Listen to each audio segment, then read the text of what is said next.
Hello friends, parasol GS पे आपका स्वागत है। मित्रों, आज 18 जुलाई है, आपकी परीक्षा 26 जुलाई को है। तो आपको करंट अफेयर के जितनी भी वीडियोस मैंने प्रोवाइड की हैं सारी जरूर वॉच करिएगा, क्योंकि आपकी परीक्षा के लिए बहुत ही ज़्यादा ये महत्वपूर्ण है। आज बहुत ही आपके सिलेक्टिव और फिल्टर पॉइंट्स को मैंने यहाँ पे इस वीडियो में प्रोवाइड किया है। ये मान के चलिए कि यहाँ से आपके 5 से 6 प्रश्न रहने चाहिए, जो अगले 30 मिनट में हम लोग ये पूरी जो वीडियो आपके सामने कवर करने जा रहे हैं। सबसे पहला देखिए, मेजर एग्रीमेंट की बात करते हैं। अभी आपका long term energy partnership Bharat ने किसके साथ किया है? तो वेनेजुएला के साथ हमने मतलब आपके लॉन्ग टर्म एनर्जी पार्टनरशिप को साइन किया है।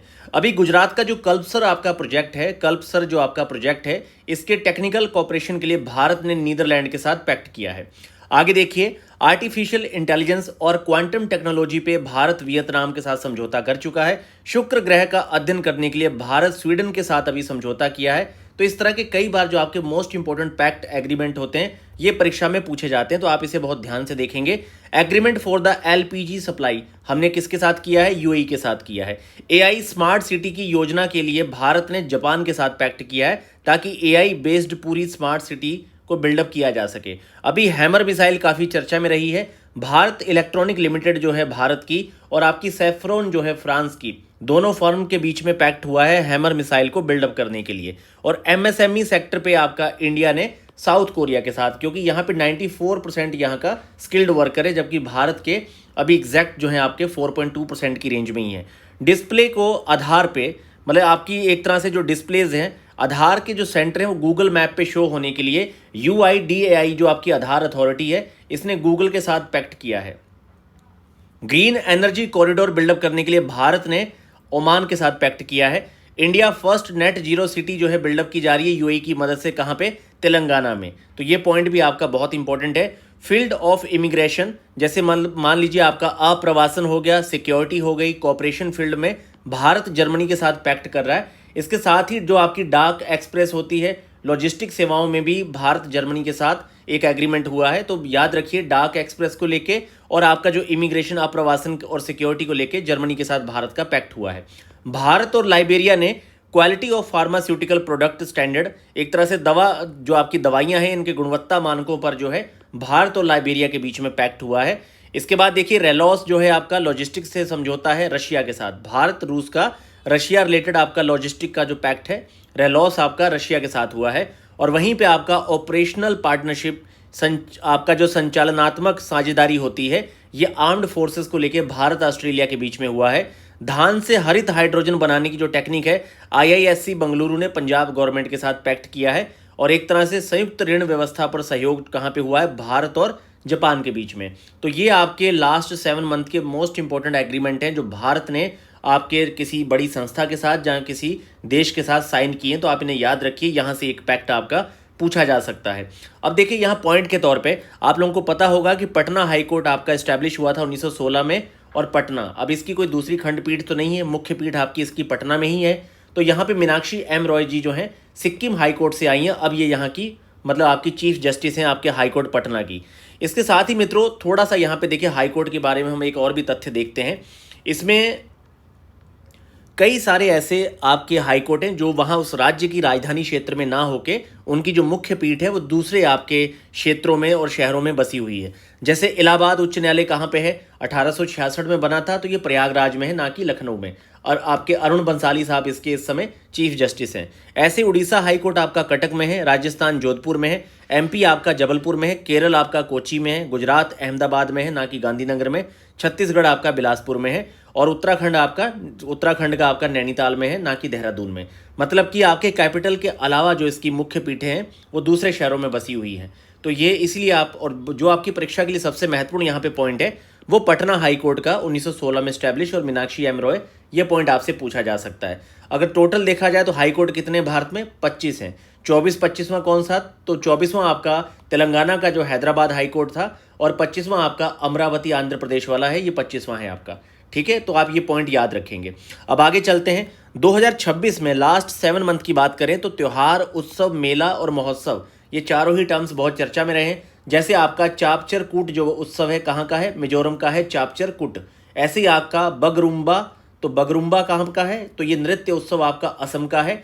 ऐसे ही आपका स्पितुक गुस्तोर या जास्कर महोत्सव कहाँ का है? तो ये लद्दाख का है। इसके बाद देखिए अभी खीर भवानी आपका कश्मीरी पंडितों का जो था ये पंजत नाग महोत्सव ये आपके जम्मू कश्मीर में मनाए गए हैं। हेमिस महोत्सव आपका लद्दाख का है। इसके साथ ही देखिए एतौर गिडी महोत्सव किसका है तो अरुणाचल प्रदेश में मनाया गया है। गंगमा जात्रा तिरुपति आंध्र प्रदेश में, नीमा पारा पाठा उत्सव आपका उड़ीसा में, और आपका सुवारी उत्सव आपका असम में मनाया गया है। 30वां दिव्य कला मेला जो है बहुत इंपॉर्टेंट है, कहाँ पे हुआ है तो ये आपका देहरादून में हुआ है, 29वां चंडीगढ़ में हुआ था। तो दिव्य कला मेला आपका देहरादून में 30वां जो है सेलिब्रेट किया गया है। 28वां सरस आजीविका मेला गुरुग्राम में और 27वां आपका नई दिल्ली में हुआ था। सरहूल महोत्सव आपका झारखंड में मनाया गया है और मतुआ धर्म का जो मेला है ये पश्चिम बंगाल में हुआ है, मतुआ धर्म मेला। कई बार इस तरह के मेले महोत्सव पूछ लिए जाते हैं भाई किस राज्य में सेलिब्रेट किया गया है, इसीलिए थोड़ा ध्यान दीजिए। जनजातीय कला उत्सव 2026 आपका न्यू दिल्ली में, लोसर महोत्सव आपका हिमाचल प्रदेश में, डोल यात्रा उत्सव आपका और उसके साथ ही आपका हट्टी रिसाला उत्सव जो है ये कहाँ पे तो ये महाराष्ट्र में मनाए गए हैं। इसके बाद देखिए ज्योग्राफिकल इंडिकेशन जो आपका जीआई टैग्स हैं जो चर्चा में रहे हैं। पहला है जादू पटिया पेंटिंग, ये झारखंड की है। सारिंदा, ठीक है, सारिंदा वाद्य यंत्र आपका त्रिपुरा का है। तुंगबुक और आपका पुमटोंग ये भी वाद्य यंत्र हैं, कहाँ के हैं, सिक्किम के। इसके साथ ही देखिए बिहू पेपा वाद्य यंत्र असम का है। नागौरी अश्वगंधा चर्चा में है, राजस्थान का। पोंड्रू खादी जो कि आपका कॉटन का ही बना रहता है, ये आंध्र प्रदेश का है। और वॉरियूर कॉटन हो गया, इसके साथ आपका थ्यूमल्ली चावल हो गया, आपका नमक कल सॉफ्ट स्टोन हो गया। तो नमक कल सॉफ्ट स्टोन, वॉरियूर कॉटन साड़ी और आपका थुयम वल्ली जो चावल है ये तमिलनाडु में आपके जीआई टैग दिए गए हैं। जसदान पटारी जो है संदूक जो है ये गुजरात का है, जसदान वाला। और खुरासान इमली आपकी मध्य प्रदेश की। ये अभी लेटेस्ट आपके लास्ट 6 मंथ के जीआई टैग हैं, जो हो सकता है कि एक प्रश्न यहाँ पे आपकी परीक्षा में बन जाए। इसके साथ ही देखिए मोबाइल ऐप, बाकी बिहार के जो 14 आपके जीआई टैग हैं वो मैंने आपको पहले से एक शॉर्ट में प्रोवाइड किए हुए हैं। तो जो मैंने आपको मित्रों 250 के आसपास जीके के और लगभग आपके कई सारी मोस्ट इंपॉर्टेंट वीडियो शॉर्ट आपकी करंट अफेयर पे बन चुकी हैं, उन्हें जरूर वॉच करिए। उसकी मैंने प्लेलिस्ट चैनल पे बना के दी हुई है, वहां से मान के चलिए कि अब तक जितना कलेक्शन हो चुका है आराम से आपके 60 से 70 क्वेश्चन वहीं से रहेंगे, अगर आप अपने 6 से 7 घंटे का निवेश उन वीडियोज में कर देते हैं। मोबाइल ऐप को देखिए तो पीएम विजय ऐप आपका चर्चा में रहा है। ये आपके सामाजिक न्याय और अधिकारिता जो मंत्रालय है उसके द्वारा ये एससी कैटेगरी से रिलेटेड जो आपकी सोशल स्कीम है रियल टाइम पे उसका एवोल्यूशन करता है कि किस लेवल पे जो स्कीम है वो एससी कम्युनिटी के लिए काम कर रही है। इससे जुड़ा हुआ है आपका पीएम विजय। तो पीएम विजय आपका एससी कम्युनिटी से जुड़ा हुआ है उनकी सोशल स्कीम से, और ये आपके सामाजिक न्याय अधिकारिता मंत्रालय के अंतर्गत है। और इसी मंत्रालय के अंतर्गत ही आपका जीवन ऐप भी है जो वरिष्ठ नागरिकों के लिए है। तो याद रखिए पीएम विजय बहुत इंपॉर्टेंट है क्योंकि एससी कम्युनिटी से ये जुड़ा हुआ है। इसके बाद देखिए प्रशस्त 2.0 क्या है। तो अभी एनसीईआरटी ने स्कूली बच्चों में जो विकलांगताओं के शुरुआती चरण होता है कि भाई शुरुआती चरण पे ही विकलांगता की पहचान हो जाए, इसको लेके अपना प्रशस्त 2.0 जो है एनसीईआरटी के द्वारा लॉन्च किया गया है। खुआ रेल ऐप क्या है तो खुआ रेल आपका जो है ये आपदा को लेके मिजोरम सरकार ने लॉन्च किया है। शाइन ऐप क्या है तो भारतीय रेलवे का है, ताकि महिला कर्मचारियों के संदर्भ में जो यौन उत्पीड़न की घटनाएं होती हैं वो इसे अधिसूचित कर पाएं बहुत सही से, इसीलिए शाइन ऐप आपका भारतीय रेलवे लेके आया है। पंखुड़ी बहुत इंपॉर्टेंट है क्योंकि ये आपके बाल विकास मंत्रालय के द्वारा है, महिला बाल विकास मंत्रालय के द्वारा पंखुड़ी पोर्टल लाया गया है, जिसमें व्यक्ति या संगठन जो अपनी इच्छा से अगर चाहें तो योजनाओं के लिए आर्थिक योगदान दे सकते हैं। जैसे आपकी कोई योजना है, आप चाह रहे हैं कि भाई गाँव की किसी योजना में आप 5,000, 7,000, 20,000 जो आप योगदान देना चाह रहे हैं, तो उसी के लिए आपका पंखुड़ी पोर्टल जो है ये आपका योजनाओं में आर्थिक योगदान देने के लिए शुरू किया गया है। काफ़ी इंपॉर्टेंट है, आप इसे याद रखिए। साथी पोर्टल क्या है तो शिक्षा मंत्रालय और आईआईटी कानपुर ने जो इकोनॉमिकल वीकर स्टूडेंट है उन्हें हायर एजुकेशन में सहायता देने के लिए साथी पोर्टल आपका लॉन्च किया गया है। भू भारती पोर्टल आपका तेलंगाना सरकार का है, जो आपका इंटीग्रेटेड लैंड रिकॉर्ड्स को मैनेज करने के लिए भू भारती आपका तेलंगाना सरकार, याद रखिए। और ई स्वास्थ्य धाम, क्योंकि अभी आपकी 4 धाम यात्रा 2026 के लिए हेल्थ फैसिलिटी वगैरह अवेलेबल करवाने के लिए उत्तराखंड सरकार के द्वारा शुरू किया गया है। आशा वैन क्या है तो आशा वैन मोबाइल यूनिट आपकी गुजरात में कैंसर की जांच वगैरह की सुविधा प्रोवाइड करेगी आशा वैन। भारत विस्तार क्या है तो विस्तार ऐप जो है अभी कृषि मंत्री शिवराज सिंह चौहान जी ने इसे लॉन्च किया है। किसानों को उन्हीं की क्षेत्रीय भाषा में चीज़ों की जानकारी मिलेगी। जैसे मान लीजिए कोई ग्रामीण क्षेत्र का व्यक्ति जो आपके साउथ में उसे हिंदी बोलनी नहीं आती, इंग्लिश नहीं आती, तो अपनी उड़िया या किसी भी भाषा में वो जानकारी ले सकता है। तो ये विस्तार ऐप आपका किसानों की मदद के लिए है। गृह लक्ष्मी पोर्टल आपका कर्नाटक सरकार का है, जो महिला उद्यमियों के उत्पादों को विपणन बाजार प्रोवाइड करवाएगा। इसी के साथ कर्नाटक सरकार का एक आपका कायका सेतु पोर्टल भी है, जो युवाओं के रोजगार से जुड़ा हुआ है। ज्ञान भारतम पोर्टल संस्कृति मंत्रालय के द्वारा है, बहुत इंपॉर्टेंट है क्योंकि पांडुलिपि धरोहर को डिजिटलीकृत करने के लिए ये शुरू किया गया है। तो पांडुलिपि से जुड़ा हुआ है ज्ञान भारतम पोर्टल। आप मुझे बताएंगे एग्जैक्ट कि भाई ज्ञान भारतम नाम की क्या कोई स्कीम भी भारत में रन हो रही है और कब उसे स्टार्ट किया गया था। प्रवाह पोर्टल आपका आरबीआई का है जो रेगुलेशन विनियमन को देखता है। सचेत ऐप आपका प्राकृतिक आपदा का है जो आपके नेशनल डिजास्टर मैनेजमेंट अथॉरिटी के द्वारा शुरू किया गया है। राइज ऐप आपका यूपी का है जो बच्चों में नियमित टीकाकरण को लेके राइज ऐप आपका यूपी सरकार का है। अब देखिए मिलिट्री की जो आपकी जॉइंट एक्सरसाइज हुई है लास्ट 6 मंथ में, इसको ध्यान से देखिए। खान क्वेस्ट बहुत इंपॉर्टेंट है, ये मंगोलिया में ही आयोजित हुई है। इसका होस्ट जो है मंगोलिया है और ये मंगोलिया और यूएसए की है, उलान बटोर में हुई है। इसके बाद देखिए बालिकातन क्या है, तो बालिकातन युद्ध अभ्यास यूएसए और फिलिस्तीन का है और होस्ट किसने किया है, आपके फिलीपींस और यूएसए का है बालिकातन। सिनबैक्स 2 क्या है, तो ये भारत और कंबोडिया का है और कंबोडिया में ये आपका होस्ट हुआ है। देखिए जब भी ये भारत में होस्ट होता है तो मान के चलिए वो लोकेशन आपका क्वेश्चन बन जाती है, वो पूछी जाती है कई बार। देखिए आगे है आपका डाइवेक्स अभ्यास, ये आपका कोलंबो भारत और श्रीलंका के बीच में है, कोलंबो में आपका आयोजित हुआ है। साइक्लोन 4 क्या है, तो भारत और मिस्र का है और मिस्र के अनशान शहर में ये होस्ट हुआ है। आज का देखिए आगे है दस्तलिक अभ्यास, ये भारत और उज्बेकिस्तान का है और ये आपका यहाँ के जो गुरुम सराय एक स्थान है उज्बेकिस्तान का, वहाँ पे हुआ है। इन सीटू 2026 क्या है, तो भारत और थाईलैंड का है, मलक्का स्ट्रेट में इसको किया गया है। वायु गार्जियन जो है ये भी कोराट नाम के स्थान पे थाईलैंड में ही हुआ है, ठीक है। इसके बाद देखिए ककाडू 2026, ये मल्टीनेशनल है, एक तरह से ऑस्ट्रेलिया में होस्ट हुआ है और भारत की तरफ से आईएनएस नीलगिरी इसमें गया था, ये बात आप याद रखिए। फ्रीडम जो शील्ड है ये आपके यूएसए और साउथ कोरिया का है, साउथ कोरिया ने इसको होस्ट किया है। और आपका जो मिलान है 13th जो मिलन है ये बहुराष्ट्रीय है और विशाखापट्टनम में हुआ है, तो बहुत इंपॉर्टेंट है, पूछा जा सकता है क्योंकि भारत में इसको किया गया है। खंजर जो है आपका ये भारत और किर्गिस्तान की है और ये असम में आपकी हुई है, इसलिए काफ़ी इंपॉर्टेंट है। असम का आपकी मसामारी जो स्थान है वहाँ पे ये हुआ है, तो असम में आपका खंजर भारत किर्गिस्तान वाला। दोस्ती अभ्यास आपका कहाँ पे, तो भारत श्रीलंका और मालदीव का है और मालदीव ने इसको होस्ट किया है, तो ये पॉइंट आपका बहुत ज़्यादा इंपॉर्टेंट हो जाता है।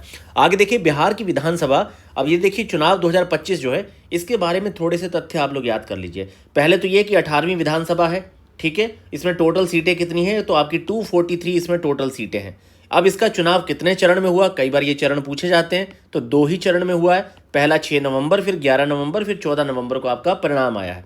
6 नवंबर को 18 जिले और ये 121 सीटों पे इलेक्शन होता है जिसमें 65.08% पार्टिसिपेट होते हैं।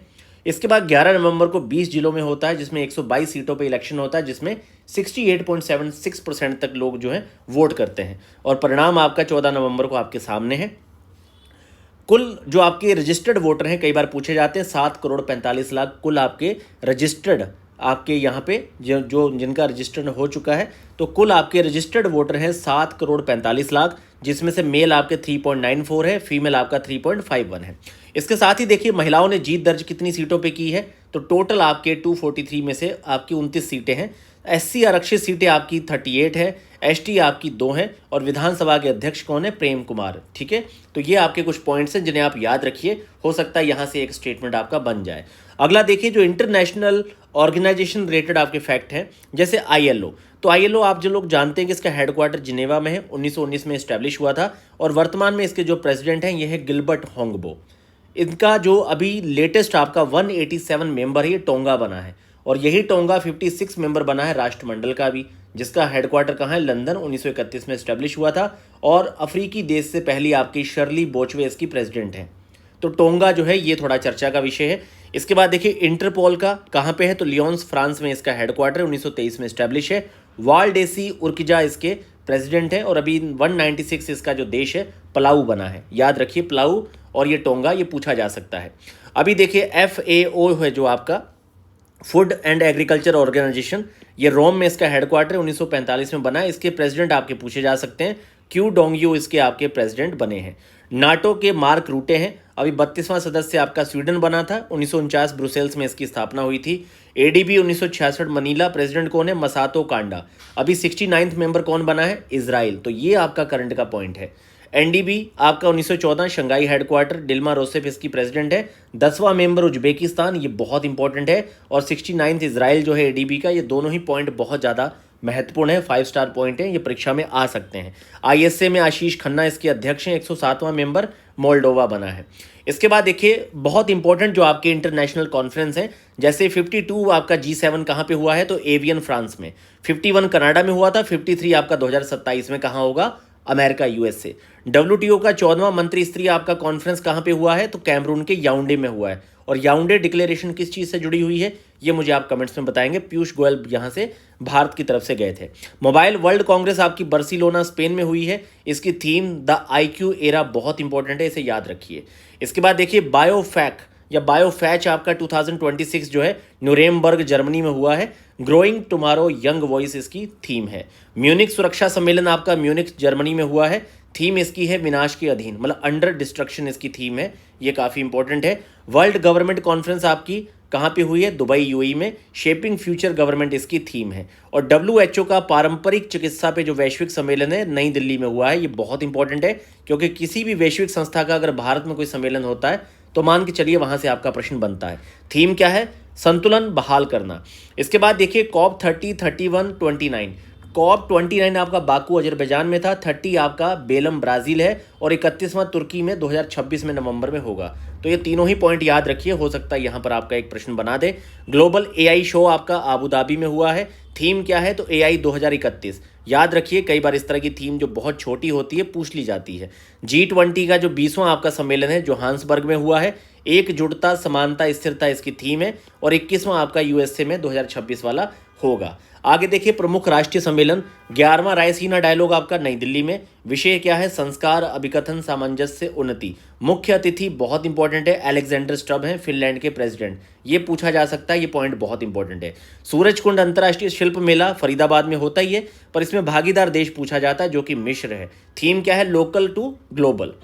आगे देखिए विंग्स इंडिया जो है बेगमपेट हैदराबाद में हुआ है। Indian aviation paving the future, ये इसकी थीम है। 4th इंडिया AI इम्पैक्ट नई दिल्ली में हुआ है। थीम क्या है, सर्वजन हिताय सर्वजन सुखाय। इस तरह की थीम अक्सर पूछी जाती है कि 4th India AI impact summit आपका कहाँ पे हुआ है। 3 मुख्य इसके स्तंभ क्या है, लोग, पृथ्वी और प्रगति। विश्व पुस्तक मेला 2026 के बारे में देखिए नई दिल्ली के भारत मंडपम में। फोकस कंट्री कौन सी है, तो स्पेन है आपकी।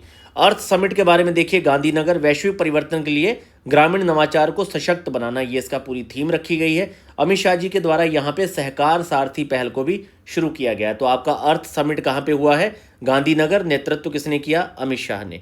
46वें भारतीय जनसंख्या अध्ययन संघ का, एक तरह से जनसंख्या के अध्ययन संघ का सम्मेलन कोलकाता में हुआ है। ये बहुत इंपॉर्टेंट आपका पॉइंट है। और इसकी जो थीम है लोक, ग्रह और समृद्धि। भारत अंतर्राष्ट्रीय विज्ञान महोत्सव पंचकुला हरियाणा में हुआ है। विज्ञान से समृद्धि इसकी थीम रखी गई है। तो मित्रों ये कुछ बहुत ही सिलेक्टिव पॉइंट है, और इस तरह के सिलेक्टिव पॉइंट्स आपको डेली अगले 2 से 3 दिन तक मिलते रहेंगे। तो आप इन्हें वॉच करते रहिए, क्योंकि यहाँ से आपका मान के चलिए मैं मानता हूँ 3 से 4 क्वेश्चन आपके यहाँ से बन जाने चाहिए।